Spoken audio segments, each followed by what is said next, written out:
Don't do me like that on record. So disrespectful. Okay. We have until 7:45. So, all right. What time is it? It's like 7:20. Okay. Roll. We are back. I think we left off talking about when the nurse was starting to hint at giving you pitocin to help speed things along. Mm-hmm. So I think I left off at letting you take it from there too. So Yeah. do you thing. So we had first gotten in the room, and like my sister said, it was, get you settled in, get you to feel comfortable. And I'm basically gonna, you know, be subtle about it, but I'm gonna make you think that I agree with everything that you're saying and everything that you want. And then once the time is right, I'll kind of get you to think that it was your idea to start the pitocin. But that's exactly how it went. We tried all the different positions with the peanut ball, with the yoga ball, with the, I guess it was the hand bar that you attach to the hospital bed. The squat bar. Yeah, the squat bar. And just a whole bunch of different things that we did. And then, she actually was the one to check my cervix, which, shocking because I thought it would be the provider. But no, the nurse herself did the cervix check, and that's when she made the call. Well, not when she made the call. That was when things kind of transitioned into, so Mom, what do you think about, getting things moving along? Because I don't want them to, tell you that you're going to need a C-section, and just all these things that, kind of led me to believe that I needed to be put on Pitocin. And then she kind of made the note of, instead of pushing it every 30 minutes, I'm going to push it every hour. That way we're not progressing so much or whatever. However, she would she started it, and then she would come in and check on me and be like, oh, okay, well then, I'll come back in an hour to see how that's going. And she came back in like 30 minutes. And when I said I was feeling great, she was like, okay, let's bump it up. Then another 30 minutes went by. She was like, okay, you're feeling great still. Let's bump it up again. Mm-hmm. As soon as I got to 8 units, I felt like I had been hit by a truck, like all over. So I think I had put up with it for maybe another, like 5-6 hours? From 2 p.m. until about, I want to say about 9 or 10 that night 10 is when it started to get like really, really bad. And the thing with Pitocin is that it's a synthetic version of oxytocin. Oxytocin is the hormone that helps with contractions. It starts and generates the contractions and keeps them going. Your body naturally produces oxytocin. And because of that, your body can also be able to tell, okay, I'm giving her body too much of this right now, and her contractions are too strong and too close, so let's scale it down a little bit. And Pitocin does not have that. Your body does not recognize Pitocin in the same way because it does not naturally produce that. So your pain receptors are constantly just being overloaded and overloaded. Now, the thing that the hospital staff, your nurse and your OB or midwife are looking at, they're looking at that strip from the fetal monitoring that are on mom's belly. They're looking at how often the contractions are happening. Regardless of what is happening on that strip, those contractions could look like they're 2 to 3 minutes apart. But if she's feeling that discomfort and pain at a level 10 and she's still only at 3-4 centimeters, that's not helpful because you're exhausting mom's body before it's even time for the real game to start. She's not even in active labor yet until she's at 5 or 6 centimeters. So if you're exhausting her body in the early labor phase, she's supposed to be using that time to rest, not be, feeling beat over the head in pain because of Pitocin, because you were trying to rush the process. But go ahead, I'm sorry. But by the time I was taken off of the Pitocin, shift change happened. So we got a new provider and we got a new nurse. This nurse, we absolutely love her. Not loved, like to this day, I would absolutely recommend that anyone who's going to the hospital that I went to, you need to make sure that she's going to be working while you're there at least once. However, the midwife, not going to say any names, but she caused a lot of, how do I put this? She caused a lot of unnecessary stress and just heightened emotions, and I want to say almost for no reason. And it was bad enough because I had already been dealing with my husband being gone for like 2.5 weeks, I think, already, because he had left for boot camp. So, wanting him to be there, and then having, all these people come in that I, found out later that I did not like. I'm like, okay, now I just want these people out of my face. Yeah, it was just already a lot going on, already a lot to deal with. So this midwife in particular kept trying to push, I want to say, the epidural, and then she tried to push a C-section. And at a certain point, when my sister and my dad were both asleep, because at this point, I think she had kind of gotten the gist that my sister was the one who was advocating for me, that, when she's talking to me, she can go for my emotions, where, you're talking about my child and how I'm putting him at risk. Of course, I'm going to, kind of consider whatever's best for his health. I remember it being really late.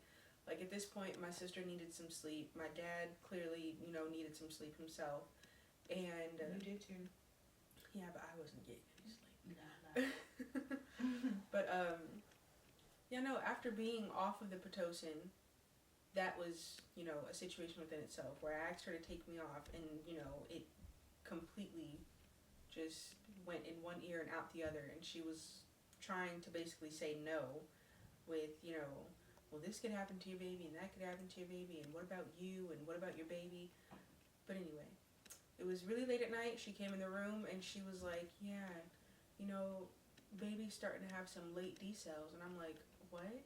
She's like, yeah, in between your contractions, your baby's heart rate is dropping lower than we want it to be. So, for right now, what we can try to do is get you in a different position before we talk about other things. But let's just try to, get you back on your side, for now, instead of having you on your back. And I'm like, okay. And of course, I'm getting all emotional and whatnot. But my sister is asleep, my dad is asleep. I'm like, okay, I'm just going to let them sleep. I'm not going to stress because I know that it could make things worse. So she wasn't there for much longer until, the midwife that we absolutely love came. So it was nice to not have to deal with her for that much longer. However, she, just within her shift, caused so much stress. So much stress. But, yeah, we ended up calling patient advocate on her twice. Yes. Twice. Fortunately, our mother, she is a nurse, and she worked at the hospital that my sister delivered at, and she gave the nice version of what happened. I remember exactly how the conversation went between her and this particular midwife. It went from, trying to express concern as to explain why they were pushing for an epidural, or trying to convince her to stay with the Pitocin, or, just basically telling her all of these things like, well, your contractions are spacing out, they're not really doing anything at this point, and again, give the body time. The body needs time to do something that it's never done before. It's kind of like starting up a car that's just been sitting for a little while. You need to let it warm up before you can drive it. So she in particular was not willing to let her do so. And it went from being like a calm environment where she's expressing her concerns as she should, given hospital policy and letting the patient know what exactly is going on and what the risks and benefits are. It went from that to like, your baby could die. You could die. You could end up with a C-section. And it was like very weird to watch. Like, one, as her sister, hearing her say those things to my little sister was like, why are you trying to scare her so bad? And then two, as a doula, this is what I've been hearing about in the, birth work community, this kind of thing happening. I'm seeing it happen in my face for the very first time. I've never had a midwife speak to a client of mine like that before. So it infuriated me, because this is not the time where you try to scare a mother into making a decision. We came into this saying we did not want Pitocin. We didn't want anything to augment the labor. We also asked that no one mention it again, and no one mentioned epidural. And all of those things were just kind of walked all over and not respected. Um, yeah, so at that point when I, heard her saying all these things to my sister about you could die, the baby could die, he's in distress, and this, that, and the other. And I will say this, the nurse that we love, she was great because she was all for advocating for yourself and speaking up and not letting them make decisions for you. But this is another thing that let us know that this midwife was not being genuine in the care that she was providing. The nurse heard, okay, there's late decels on this particular strip. I was just about to She say asked for a second opinion from another colleague of hers, and she asked them, do you see anything wrong with this strip? They told her no, it looks perfectly fine. She asked two other people. I'm sorry, two other people. So two people confirmed that there was nothing wrong with the particular strip that she was looking at. And it's not, just some random portion that the, midwife wasn't paying attention to. It was at that exact moment where the midwife said, this is where I see the late decels. This is an issue. We need to get in there and talk to this mother about this, that, and the other. The nurse had two other colleagues of hers look at that, and nobody saw anything wrong. So this is beyond you having concern. You're trying to control the situation. And I understand hospitals have a job to do. You don't want anything to negatively fall on you or be liable for anything happening to a mother or a baby. I get it, but that doesn't mean that you get to railroad and bully somebody into making a decision based off of what you think is best. Her mental strength at that time to be able to put up with that level of discomfort and still be able to speak coherently and say, I don't want this, I do want this is what I'm okay with, this is what I'm not. That was amazing to see in person. But she asked to be taken off of the Pitocin, and that was respected. And she was allowed to labor on her own for a little while without any sort of, medical intervention. It took a while for her body to come down off of the Pitocin and for the contractions to somewhat relax. Did I miss something? This woman, I asked her to check my cervix to see if I had made any progress. She did not really even check my cervix. She basically told me that I was not making any progress, which I don't think was true. I think I had at least dilated 1 more centimeter, and his fetal station may have changed just a little bit, but she, okay, when you get your cervix checked, you can tell what they're actually checking for. It's not going to be a quick, fingers in, fingers out. They're looking for certain things to be able to tell if you're making progress or not.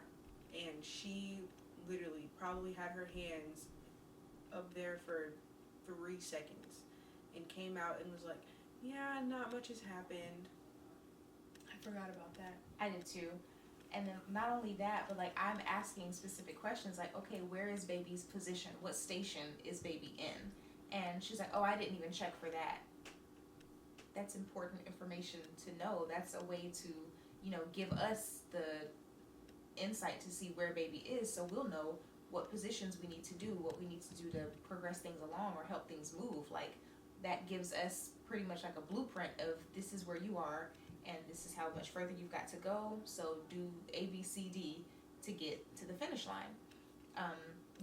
That was also another thing that was strange. But back to her being off of the Pitocin now, it took a little while for the strength of those contractions to subside some, and she was in pretty intense pain from, I want to say it started to get bad, what did we say, at 10 o'clock that night? Mm-hmm. Through talking to the midwife, through all of that drama, until about 9 o'clock that next morning. She toughed it out. Her main thing was she did not want an epidural. She did not want to have to resort to that because she didn't want for anything to slow the progress of labor down. Epidural has a tendency to do that if you're not moving along with it. If you just lay in bed, your pelvis is not moving around and maneuvering in ways that allow the baby's head to descend. So that can be true in that instance. But that was her main concern. She didn't want an epidural. And she really, really, really tried. I mean, water broke at 3 a.m. on Friday morning, and she didn't get any sort of pain relief or anything until 10 o'clock Saturday morning. Let me tell you though, that epidural was like a complete game changer. Like I did everything I could to stay natural for 30 plus hours and feeling all that pain with going through the Pitocin and whatnot. Like it was bad. I can't say anything bad about epidural. I can't. From my experience, I know other people feel differently and they've gone through different things. However, you know, being that I wanted to go natural and not have any type of intervention, when they put that epidural in and they said, you know, you can press the button every 20 minutes if you feel pain, all I heard was press the button every 20 minutes, and that's exactly what I did. And I felt absolutely nothing. Where the first time I was put on the Pitocin, I think I got up to 6 or 8 units, and I was like done. However, on the epidural, I saw it go up to 18, and I was like, I don't feel anything. Yeah, it did.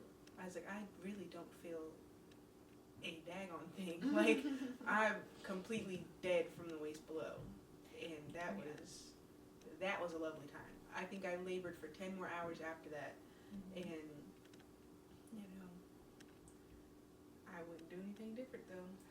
And listen, I would ask for the exact same staff that delivered her to be there. Oh, yeah.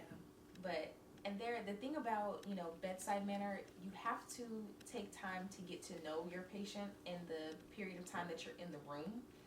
I'm not saying get their whole entire life story, but you have to understand and meet them where they're at in that particular moment. Like she said, she's married. Her husband is away at boot camp, so he could not be there for the birth. And at this time, unbeknownst to us, he wasn't going to be there at all. He was not going to be able to see baby until he was able to come home from basic and then also A school afterwards. So she's dealing with the mental stress of that. COVID. She's afraid that something is going to happen to the baby in general. This is her first, you know, delivery. There's a lot of firsts happening, and it didn't look like what she thought it would look like. So not understanding that all of that stress is on top of her, and that's probably what was contributing, I believe, what was contributing to her body not really being able to progress, because she never truly got to relax. The epidural was great, but I think that you were able to really relax when you were able to talk to him. Was that the phone call that he said he was gonna get to come home? That, I think you didn't hear that until after the epidural. So those things kind of worked hand in hand. Oh, okay, yeah. You talked to him before you got it, but you were still kind of in that mode of missing him. Yeah. And I told, you know, I was telling myself, and I told her dad, I don't think she's gonna let her body really like chill out and relax to do what it needs to do until she hears from him. Like I tell all my clients, I'm great at what I do, but I can't compete with the person that you love and made this baby with. No matter what I've been taught, what comfort measures I, you know, try out with you, laboring positions, I can't compete with somebody that you love. She offered to spoon me. I did. Oh, she is so willing. She is so willing to help and make me feel better, okay? Not even as, like, just as a doula, to be able to offer to spoon me, because that's maybe what my husband would do. I had to give her points for that one. And I was like, I still said no, but I'm like, the fact that you offered, it was, yeah. So labor is progressing. She's trying to get some rest. It's not really working out like that, because I think you were just very excited to get it over with. Like, she came into the hospital prepared to not sleep until this child was born. She probably slept. What happened. Yeah, she probably slept all of 30 minutes the whole entire time we were at the hospital. So now it is getting close to being time. She's telling me that she is feeling rectal pressure. That is a new sensation to moms when they're in labor. So I always tell them rectal pressure is normal, but let me know when it's happening outside of contraction. So if you're feeling it with the contraction, that's normal, because the uterus is squeezing and pushing baby down, which is applying pressure to that area. But if you're still feeling that same pressure and there's no contraction happening, that's what we need to know.